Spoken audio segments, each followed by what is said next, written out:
Hey Cowboys Nation, let's go for another round of news from America's team. Watch until the end so you don't miss any news and sign up to stay tuned for everything that comes out about the Cowboys.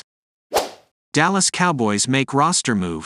Rico Dowdle healthy versus Philadelphia Eagles on Sunday Night Football. December 9th, Dowdle cleared for Philly. Cowboys running back Rico Dowdle was a full participant in practice on Friday and has no injury designation for Sunday night against the Eagles. Dowdle has been dealing with ankle issues for the past 3 weeks but has not missed game time. Through 13 weeks, Dowdle has rushed for 261 yards on 63 carries with 1 touchdown, and also caught 11 passes for 76 yards and 2 additional scores. Meanwhile, Dallas also elevated young tight end Princeton Fant off the practice squad, and he figures to help on special teams as he did a week ago in his NFL debut in a win over Seattle. As for McCarthy, the emergency surgery for his acute appendicitis kept him away from work for Wednesday. But the team believes he's good for Sunday. See below, said Cowboys leader DeMarcus Lawrence, reflecting back a couple of years when NFL teams were forced to deal with changes on the fly. Shout out to COVID. It helped us learn how to adjust quickly. We're definitely praying for him to get back healthy as soon as possible. The Dallas Cowboys could be an ideal landing spot for a relentless pass rusher. As proposed by Bleacher Report's Brent Sobleski, the Cowboys could trade down in the 2024 NFL Draft to acquire University of Michigan defensive lineman Chris Jenkins Jr. The redshirt junior is considered a potential trade-down target by Sobleski, as he estimates that Dallas will look to stockpile draft picks after trading away 4th, 5th and 6th round picks in deals for quarterback Trey Lance, wide receiver Brandon Cooks and cornerback Stephon Gilmore. Sobleski proposes that the Cowboys should consider trading out of the first round in order to stockpile more draft picks and players. By doing so, they could select Jenkins with a lower draft pick. The described mentality applies to the NFL Draft, where the Cowboys will likely be in somewhat of a financial bind after re-signing some of their free agents, with a need to add a more talent and a couple of selections, writes Sobleski. A trade out of the first round entirely would help the Cowboys address some of those areas. Cowboys lacking picks in 2024 NFL Draft at the current moment, Dallas would hold the number 27 pick in the 2024 NFL Draft. They don't have any draft picks between rounds 4 and 6. The 22-year-old Jenkins is the son of former 4-time Pro Bowl defensive tackle Chris Jenkins. Jenkins also racked up 3 All-Pro selections during his career, 2002, 2003 and 2008, and spent 10 years in the NFL, including stints with the Carolina Panthers and New York Jets. As noted by Daniel Kelly of First Round Mock, Jenkins Jr. has been given a first-round draft projection by just about every major sports media outlet, including CBS Sports, Sporting News, Yahoo Sports, Bleacher Report, Pro Football Focus, NBC Sports and The Athletic. Kelly describes the 6'3", 305-pound Jenkins as a relentless pass rusher. However, he notes that Jenkins often doesn't finish the deal with sacks. In today's pass-happy NFL, it's all about getting pressure and sacks for defensive linemen, and those who show they can do a lot of both end up as first-round prospects, wrote Kelly on November 17. While Jenkins is a relentless pass rusher who draws a good deal of double teams because he's so active, he's often not closing the deal. To date in 23 games in 2022 and 2023, Jenkins has 3.5 sacks total. He had 2 sacks last season and he has 1.5 sacks this season.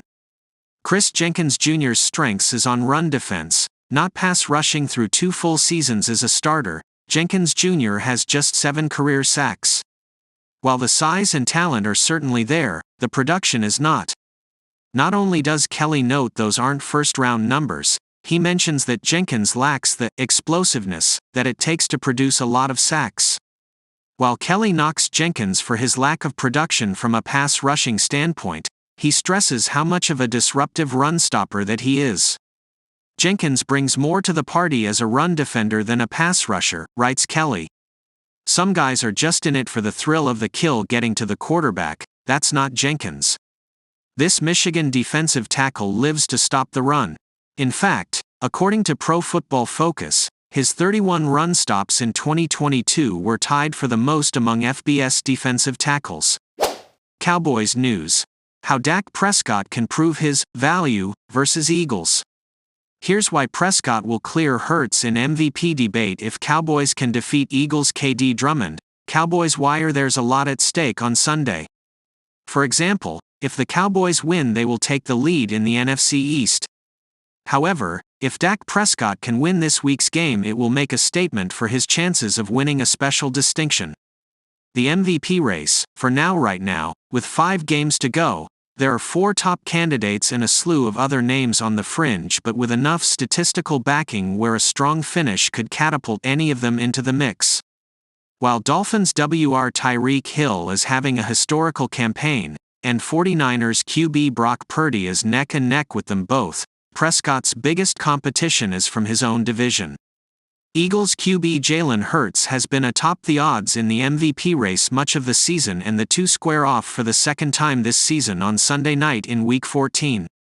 After Week 13, Prescott pulled even with Hurts according to BetMGM, as did Purdy, who engineered a dominant 49ers win over Philly in Philly. It stands to reason whomever's team wins between Dallas and the Eagles on Sunday night will pull ahead going into Week 15. That shouldn't be the case, but it will be. Is the argument really an argument? If one looks at total volume stats, Sunday night's 2 quarterbacks are in a dead heat, with Prescott having a slight edge. The Eagles' QB's rushing yards takes him slightly in the lead, his short TD runs give him the advantage there as well, but the turnovers are heavily skewed towards Prescott's favor. Whether or not one wants to admit it, and this will flip-flop for each fanbase depending on what gives their side the better lighting, rushing stats are to be considered in what each brings to the table. Hurts' team has 10 wins and thanks to Week 9's victory a head-to-head advantage, while Prescott's team has 9. QBWINZ is a stat that attributes team victories to the QB because the QB is the most important part of the team, but the other components of a team build, the other players on offense, defense, special teams and coaching, can easily negate the advantage a better QB gives a team. For decades, analysts and fans have looked to downplay QB rushing stats despite it being an element defensive coordinators struggle to stop. Why this has routinely been the case is a discussion for another time, but it's a long-held discriminatory practice in evaluating QBs. Hurts, tush-push, TDs count for something, the question is how much? The answer is, not enough to sway the MVP race. The raw volume stats may make it seem close, and the argument about the competition each has faced may lead some to believe that's a good reason to lean Hurts, but that's what advanced stats are here for.